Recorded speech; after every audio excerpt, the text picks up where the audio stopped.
होते हैं यार बहुत सारे जीनियस लोग जिनको ना चिट्ठी का लिफाफा देख के चिट्ठी का हाल पता चल जाता है। तो ऐसे जीनियस लोगों ने अगर क्लिक किया है वीडियो के ऊपर तो उन लोगों से गुजारिश है कि प्लीज यार बिना वीडियो देखे जहर मत उगलना कमेंट सेक्शन में। यार लखनीत ब्लॉग के साथ फिर से एक बड़ा सा स्यापा हो गया है, कंट्रोवर्सी हो गई है। दरअसल हुआ ये है कि इनके घर में इनका एक बच्चा रहता है जो लखन और नीतू हैं वो उस बच्चे की देखभाल फोस्टर पेरेंट्स की तरह करते हैं। अब उस बच्चे को ये लोग कान्हा गोपाल दोनों नामों से बुलाते हैं। काफी प्यारा सा बच्चा है जिसके साथ बहुत ज्यादा बुरा व्यवहार किया है लखन और नीतू के कुक ने। खैर उस कुक को लखन और नीतू ने यार निकाल दिया है, जो कि जाहिर सी बात बिल्कुल ही सही फैसला है। और जो भी बात हुई है उसका प्रूफ सीसीटीवी के तौर पे लखन और नीतू ने शेयर भी किया है। अभी देखो हुआ ये था कि नीतू को लखन को अक्सर ही अपने काम के सिलसिले में बाहर रहना होता है, तो इस दौरान ये लोग पूरी तरह से इस बात को अश्योर करते हैं कि इनका जो बच्चा है जिसका ये लालन पालन कर रहे हैं उसकी या फिर इनके घर में जो भी लोग रहते हैं, इनका जो भी स्टाफ है, उनके खाने पीने में कोई दिक्कत ना हो, अच्छे तरीके से सब कुछ चले।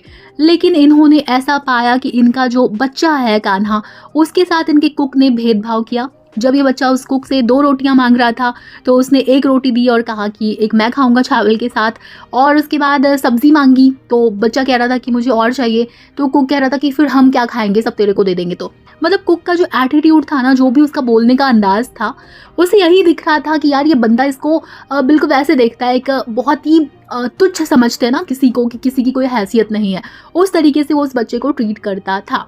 अब उसके बाद नीतू ने ये भी बताया कि वो कुछ दिनों के लिए काम से बाहर थी और वो अपने कुक को बोल के गई थी कि पराठे के साथ बच्चे को सब्जी दी जाए। यार बच्चे ग्रोइंग एज में होते हैं तो उनको ज़रूरत होती है, इवन ज़्यादा ज़रूरत होती है कि वो ढंग की डाइट लें। तो ऐसे में कुक ने क्या किया कि शायद 1 या 2 दिन उसने सब्जी दी थी, बाकी दिन उसने पराठे को अचार के साथ दे दिया। और सबसे बड़ी बात कि वो जब पकड़ा जाता है या फिर जब उसे क्रॉस चेक किया जाता है तो सीधे तौर पर डिनाई कर देता है कि नहीं नहीं ऐसा तो कुछ हुआ नहीं, मतलब मुकर जाता है और सारा इल्ज़ाम जो है वो उस बच्चे के ऊपर लगाने की कोशिश करता है। अब ऐसे में इनके घर में एक हेल्पर है या फिर पता नहीं वो कौन है, मुझे क्लियर नहीं है, एक बंदी है, उसने सारी बातें लखन भाई को बताई और उसके बाद लखन भाई ने सीसीटीवी कैमरा देखा और इस तरीके से सारी जो घटना है वो निकल के आई। अब सोचो आप एक बच्चे की जिम्मेदारी लेते हो, उनके फोस्टर पेरेंट बनते हो और उसके बाद आपके घर में उस बच्चे के साथ भेदभाव होता है तो जाहिर सी बात है आपको बुरा लगेगा। और लखन नीतू ने यह भी कहा कि उन्होंने हमेशा इस तरीके की अरेंजमेंट घर में रखी है कि घर वालों के लिए, बाहर वालों के लिए, स्टाफ के लिए, सबके लिए एक जैसा ही खाना बनता है। लखन ये बोलते हुए भी दिखाई दिए कि यार सिर्फ बनाने के दुख से, मतलब लेजीनेस की वजह से आप बच्चे को आधा पेट खिला रहे हो, जो कि बहुत ही ज़्यादा गलत बात है। और पता है लखन और नीतू ने जब बुला के कुक से पूछताछ की तो पहले तो वो डिनाई कर रहा था कि नहीं भाई ऐसा तो कुछ हुआ नहीं। उसके बाद कहते हैं मैंने बोल दिया होगा, यानी यार आप कुछ गलत करते हो तो कम से कम आपको थोड़े समय बाद रियलाइज तो होना चाहिए ना, इतनी ह्यूमैनिटी तो आपके अंदर होनी चाहिए। लेकिन वो बंदा सीधे सीधे डिनाई कर रहा था, अकड़ रहा था। तो लखन ने कहा कि अभी तो रात हो गई है, आप सुबह काम करना भैया, आप अपना हिसाब करना और अपना बैग उठा के निकल जाना, मतलब यहाँ से चले जाना। मतलब उनके शब्द कुछ और थे, मैं अपनी भाषा में आपको बता रही हूँ। तो ये बिल्कुल सही निर्णय उन्होंने लिया। अब देखो यहाँ पे एक साइड ये है कि ये हाल होता है बच्चों का जब वो पेरेंट्स से दूर रहते हैं। उनको पालने वाले लोग, चाहने वाले लोग कितना भी उनसे प्यार कर लें, कहीं ना कहीं कुछ ना कुछ कमी रह जाती है। अभी जिस तरीके से प्रोटेक्टेड नजर आए उसकी तारीफ तो बनती है यार। मतलब लखन भाई कह रहे थे कि आगे ऐसा कोई करता है तेरे साथ तो मैं उसके साथ बहुत लड़ूंगा, बहुत झगड़ा करूंगा। तो मुझे अच्छी लग रही थी बात उनकी। पता है इस तरीके से जो बच्चे अपने पेरेंट्स से दूर होते हैं ना, भले ही उनको पालने वाले लोग उनको बहुत अच्छे तरीके से रखें, लेकिन पता है कमी कहाँ पे आ जाती है कई बार, मतलब हर केस एक जैसा नहीं होता है। कमी वहां पे आती है कि वो बच्चे जिनके घर में रह रहे वहां पे कई बार बाकी के फैमिली मेंबर्स या फिर जो स्टाफ होता है वो अच्छे तरीके से ट्रीट नहीं करता उन बच्चों को। और पता है ये बात देखने में छोटी ज़रूर लगती है, लेकिन ऐसा है कि इस तरीके के भेदभाव से ना बच्चे के मेंटल लेवल पे अच्छा असर नहीं पड़ता है, उनकी मेंटल हेल्थ के लिए ये चीज़ें अच्छी नहीं होती है। और यार नीतू लखन की तारीफ करनी पड़ेगी, भले ही प्रॉब्लम सबके अंदर होती है। कई बार मुझसे कहा जाता है कि मैं इनको कॉल आउट क्यों नहीं करती हूँ।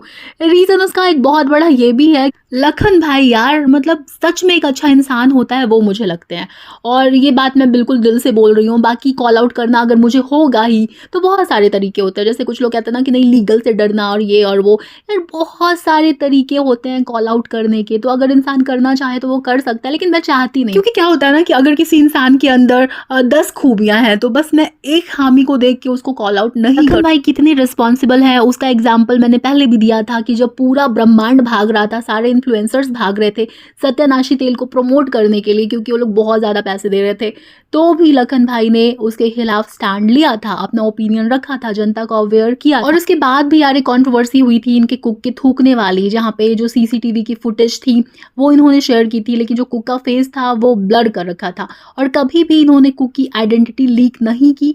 रीजन उसका ये बताया कि आगे ऐसा ना हो कि उस बंदे को इतनी हेट मिल जाए कि कहीं पे काम ना मिले।